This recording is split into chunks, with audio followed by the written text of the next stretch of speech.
I grew up in a tough Jewish neighborhood. You know, the kids were really hooligans. These kids would sometimes not return their library books for a week. Just be late like that. They would carry around like copies of the Encyclopedia Britannica without any plastic coverings in the rain. Sometimes they would hand in book reports with no pagination. Wow. So you can see why I turned out the way I did. My thing was social studies, man. I was so into social studies, and why not? It's social while you're studying. Well, I thought that's what it meant, but no, social studies. It's geography, it's history, it's politics.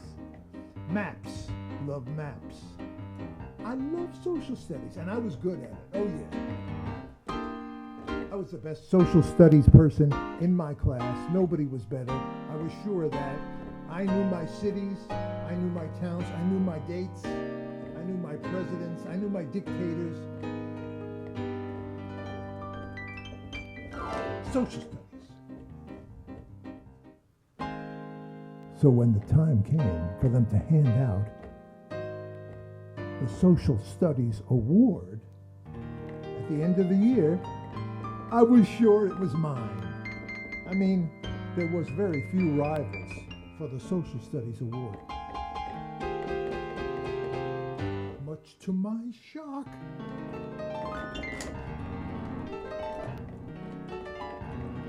Much to my surprise, the award was handed to one Scott Lehrer. Scott Lehrer! There was a Social Studies B, where I went back and forth, back and forth, back and forth with Scott Lehrer and Jerry Seligman. Scott and Jerry, my rivals at the Social Studies B.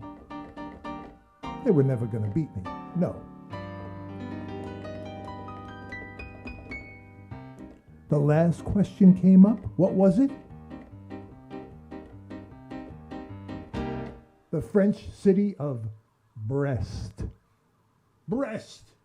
I mean, how hard is it to remember Brest when you're a sixth grader? That's all you think about, other than social studies. And he won the Social Studies B with Brest. I knew dates. I knew dates.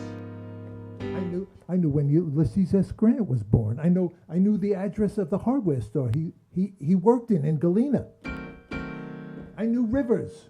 I knew every river in Texas. I knew about the Ming Dynasty. I knew about the Treaty of Versailles.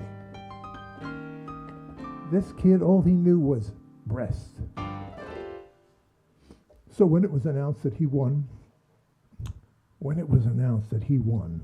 well, I was very upset, and I started crying, and I ran out of the auditorium, and I couldn't control myself. My parents tried to comfort me, but no, nothing to be done.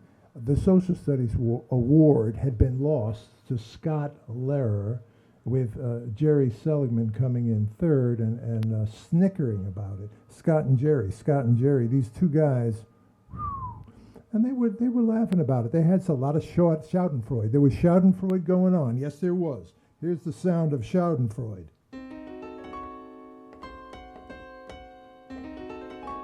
It's 20 years later. Scott and Jerry and me, we're all in New York City. Yeah. And they call me up and they say, Mensch, come on, we're going out for sushi. Come on up. Went out to the Upper West Side with some sushi joint. They seemed to be sharing a secret that I didn't know about. Halfway through the meal, Scott Lehrer pulled out the Social Studies Award and waved it in my face like this. Mensch, look, social studies. I got it, you don't. Ha, ha. I thought that was cruel. It was terribly cruel, and it was also unfair because both these guys knew that I was the social studies master, knew it belonged to me. But there was a way to get the award back. I was sure of it. I knew we could get this social studies award back.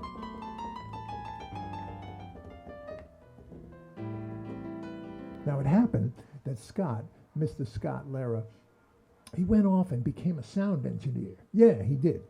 He was good with sound. He was doing sound of Broadway plays and big events, stadiums and things. Super sound guy. Sure enough, one day I'm walking up in Central Park, and there, behind the sound booth for the band shell concert, is Scott working the sound. And who's about to go on?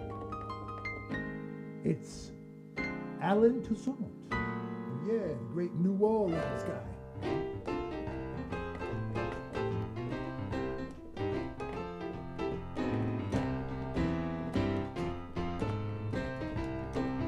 Alan Toussaint.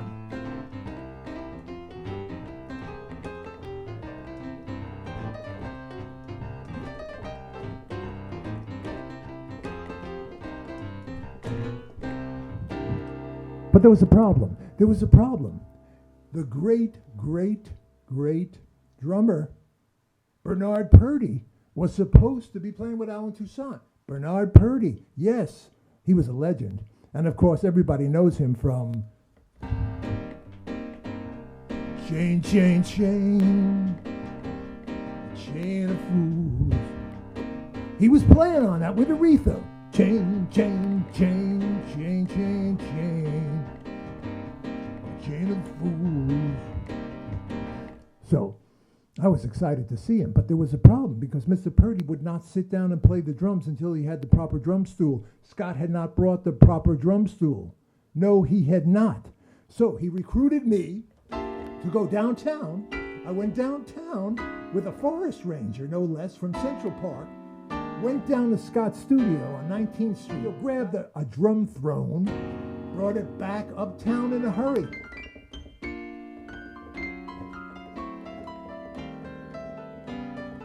When I got up there, the concert had started. Alan Toussaint was playing. Yes, he was.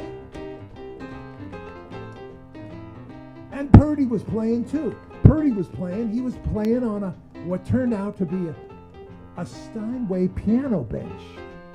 A Steinway piano bench is big and heavy. It's really heavy.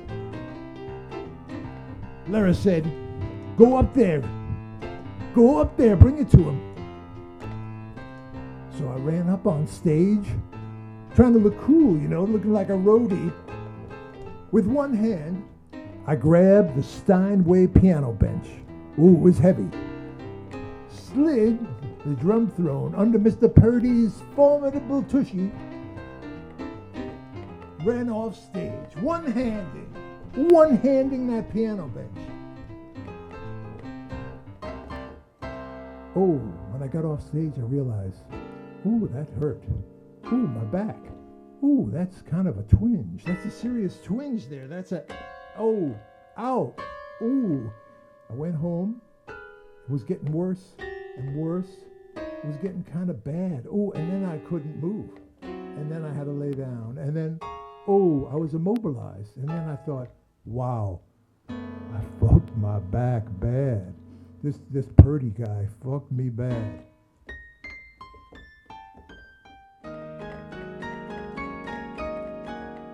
Went to Chinatown. Got some acupuncture. Yeah.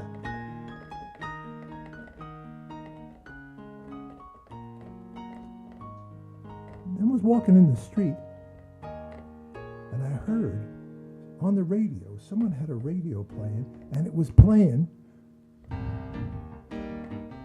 Chain, Chain, Chain, Chain of Fools. And my back started to twinge. Oh my God. Anything and everything to do with Mr. Bernard Purdie was going to give me permanent back pain. Oh, chain, chain, chain. Oh, I collapsed on the floor. Oh, can't hear that song. Oh, baby. It took about a year and a half for my back to get well. I tried to avoid hearing any kind of Aretha whatsoever, especially that song. Went to a party down in Soho. They were playing some R&B. Guess what came on? Oh! Chain! It was like a chain on my back. Everywhere I went, I was afraid to hear that song. Even now, playing it, I got a twinge. Oh, I might lay down. I might have to lay. I'm just going to lay down here for a minute. Ow! Oh! Oh! Oh! Oh! And I heard that Scott Lehrer, my nemesis, my rival, the man who'd stolen my social studies award, through his work at Lincoln Center, he was awarded a Tony Award. This guy had a social studies award and a Tony. Oh, it was too much. It was too much. First he took what should have been mine, because let's face it, I know what started the 1905 revolution in Russia. I could explain it to you. I could write a whole book report about it. Social studies, that's my thing, man. That's really my jam, social studies. He won the Social Studies Award, took it from me, laughed at me at a sushi restaurant, made me go downtown and get a drum thrown, destroyed my back, so did Mr. Bernard Purdy, legend or not. And now he'd won a Tony. Wow, this left me just, it was like he was mocking me. He was mocking me. I got a call from Lehrer. He said, we're going back to that sushi restaurant. And I thought, oh, these guys want to laugh at me again. Or maybe he's going to give me the Social Studies Award since he's got a Tony, but no. I don't know if he would, but I met him there. My mistake. I thought he was going to pull out the Social Studies Award again. Instead, he pulled out of his bag the Tony Award. Then they took out the Social Studies Award. And they said, you know, you should probably have it. I mean, you've been wanting it so much. Why don't you take this? And I thought, no, that's not how I want it. And I grabbed the Tony and ran out. I still got it. I got a Tony. Not mine, but he's never getting it back. If you're looking for any kind of social studies questions to be answered, I'm right here at the Now That You Mention It piano bar. We do a lot of things here. We do some show tunes. We do some jokes, such as they are. But we also do some social studies.